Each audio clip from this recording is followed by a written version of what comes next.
ଭିତରେ ମୁଁ କିଛି କହୁଛି। ପ୍ରଥମେ ଆମର ବଡବାପା ଏ ରାମଚନ୍ଦ୍ର ରଥ ଏଇଠି କାଳୀ ପୂଜା କରିଥିଲେ। କେମିତି ହେଲା କାଳୀ ପୂଜା ନା ନଦିଆ 55 ପାତ୍ର ସେ ଗୋଟେ ମଣିଷ ମାରି ଦେଇଥିଲେ। ତେଣୁ ଆମେ ଭାବୁ ଛୋଟ ଛୋଟ ପିଲା ଏଠୁ ତା ପଛରେ ଗୋଳ ଏଇ 55 ପାତ୍ର ମଣିଷ ମାରି ଦେଇଛି। ବଡବାପା ଦିନେ ଦାନ୍ତ ଘଷୁଛନ୍ତି ପିଣ୍ଡା ପରେ 55 ପାତ୍ର ଆସି ପହଞ୍ଚିଲେ। ଆମେ ଭାରି କୌତୁହଳୀ ପିଲା ସବୁ ଆସିକି ଦେଖିବାକୁ। ଏଠୁ ସେ କହିଲେ ନା ଆଉ ମତେ କାଳି ସ୍ୱପ୍ନ ହେଲେ କହିଲେ ଆରେ ସେ ନଈ ଘାଟରେ ବାଁ ପଟକୁ ମୋ ମୂର୍ତ୍ତିଟା ଅଛି, ତୁ ତାକୁ ଆଣିବୁ, ତାକୁ ଆଣି ବାଲିକଣା ରାମ ରଥକୁ ଦବୁ।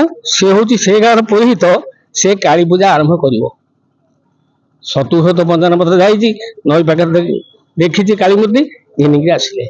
ତାକୁ ବଡବାପା ଆସିଲେ, ବଡବାପା ଆସିକିରି ସେଠୁ ସାଙ୍ଗେ ସାଙ୍ଗେ ଗାଧେଇ ଗଲେ, ଠାକୁରାଣୀକି ପୂଜା କଲେ। ପୂଜା କରିକି ଗାଁକୁ ସେତେବେଳେ ଆସିଲେ। ସେତେବେଳେ ପଦନ ପଣ୍ଡା ଆଉ ସେ ସମୟରେ ଆଉ ବିଶିଷ୍ଟ ଲୋକ ସବୁ ଥାଆନ୍ତି। ତାହେଲେ ଲକ୍ଷ ମୁଣ୍ଡ ପୁରୀ ଗଲାଣି, କାଳୀ କହୁଛନ୍ତି ଏଇଠି ପୂଜା ହବ। ସେଇଦିନ ଠାରୁ କାଳୀ ପୂଜା ଆରମ୍ଭ ହେଲା। ଏ ବରଡାରେ ପୂଜା ହେଇଛି, ଆମେ କେତେଥର ଦେଖିଛୁ। ଯୋଉ ବର୍ଷା ପାଣି ଭଲ ମନ୍ଦ ଦିନ ସବୁ ଥାଏ, ସେଠୁ କହିଲେ ଆମେ କାଳୀ ପୂଜା କରିବା, ଆମେ ଟିକେ ଶାନ୍ତିରେ ଟିକେ ଭଲରେ କରିବା। ତେବେ ରଟନ୍ତି ବ୍ୟବସ୍ଥା କରୁଛନ୍ତି। ସେ ଅନୁଷ୍ଠାନ ସେଇଦିନ ଠାରୁ ବଞ୍ଚିକି ରହିଛି। ସବୁ ବ୍ୟବସ୍ଥା ଥିଲା। ବ୍ୟବସ୍ଥା ଭିତରେ ଆମେ 5 ଘରକୁ ସେ ଗାଁ ଲୋକ ଅଟକ ରଖିଲେ। ସେ ଅଟକ ଭିତରେ ବଡବାପା ଆମ ପାଳି ରହିଲେ 5 ଘରିଆ ଭିତରେ ରହିଲେ। ଆଉ ଅନ୍ୟମାନେ ଆଉ ଯୋଉ 2-3 ଜଣ ବ୍ରାହ୍ମଣ ଆସନ୍ତି, ସେ ଅନ୍ୟ ପାଟିରେ ରହିଲେ। ଗ୍ରାମବାସୀ ଚିନ୍ତା କଲେ, କହିଲେ ଏ ମିଶିକିରି ପୂଜା କରିବେନି, ଅଟକ ଝଟକ କଥା। କହିଲେ ପୂଜକକୁ ଛାଡି ଦିଅ, ଆମର ତ 2 ଜଣ ରହିଲେ, ଆଉ ଜଣେ କାହାକୁ ଆଣି ପୂଜା କରିବା। ସେଇଆ କଲେ, ଆଉ ଜଣେ ଆଣି ପୂଜା ବ୍ୟବସ୍ଥା କଲେ। ପୂଜା ବ୍ୟବସ୍ଥା ଯଦି କଲେ, କାଳିଶୀ ରାଗିକିରି ଏତେ ଜୋର ଖାର ହେଲେ ଯେ କହିଲେ ରାମ ରଥ ନ ଆସିଲେ ଏଠି ପୂଜା କରିବାନି, ସମସ୍ତଙ୍କୁ ମୁଡିକିରି ଖାଇ। ଆମେ ସବୁ ଛୋଟ ଛୋଟ ପିଲା ହେଇଥାନ୍ତୁ। ଏଠୁ ବଡବାପା ଶୋଇଛନ୍ତି, ତାଙ୍କୁ ନିମନ୍ତ୍ରଣ ନାହିଁ। ସିଏ ନିଷ୍ଠାର ସହିତ ଅଛନ୍ତି, ଅରୁଆ ଖାଇ ଯେମିତି ରହିବା କଥା ରହିଛନ୍ତି। ଏଠୁ ରାତି 12ଟା ବେଳେ କାଳି ସ୍ୱପ୍ନ ହେଲେ, କହିଲା ତତେ ତ ବାବା ଡାକି ନାହାନ୍ତି, ତୁ ତ ଯିବୁନି, ତୁ ରକ୍ତ ଟିକେ ଦିଏ ମୁଁ ଖାଏ।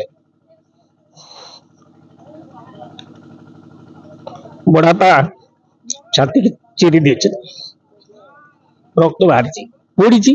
ତାପରେ ଉଠିଲେ, ବଡବୋଉକୁ ଡାକିଲେ, କହିଲେ ସେତେବେଳେ ତ ଇଲେକ୍ଟ୍ରିକ ନଥିଲା, ଏ ବତି ଟିକେ ଲଗା, ଆଉ ଏମିତି କଣ ହେଇଛି, କଣ ଛାତି କଣ ଏମିତି ରକ୍ତ କଣ ହଉଛି। ମା କହୁଛନ୍ତି ତୁ ତ ପୂଜାକୁ ଆସିଲିନି, ତୋ ରକ୍ତ ଟିକେ ଦେ ମୁଁ ଖାଏ। ସେଠୁ ଏପଟେ କଥା ଶୁଣୁଛୁ, ସେପଟେ ଦାଣ୍ଡକୁ ବାଟ ବାଢିଲେ 20-25-30 ଲୋକ ବେଲପାବା। ନନା ଆପଣ ନ ଆସିଲେ ଏ କାଳିଶୀ ଆମକୁ ସମସ୍ତଙ୍କୁ ମୁଡି ଖାଇବ, ଯାହା ହେଲେ ବି ଆପଣ ଆସିବେ। ତାପରେ ପୂଜା ହେଲା। ସେ ଭାରି ଭକ୍ତିନିଷ୍ଠ ନୀତି ନିୟମ ମାନଥିଲେ, କାଳିଙ୍କ ଜିନିଷ ମନେଇକି ରଖିଥିଲେ।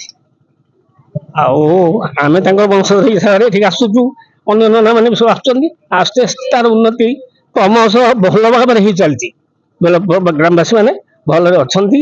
ନୀତି ନିୟମ ନିଷ୍ଠା ଆଉ ଖର୍ଚ୍ଚକୁ ନ ଡରି ସେ ସବୁ କାମ ଭଲ ଭାବରେ ସୁରୁଖୁରୁରେ କରୁଛନ୍ତି। ଆଶା ଏ ପୂଜା ନିର୍ବିଘ୍ନରେ ସମାପ୍ତ ହବ।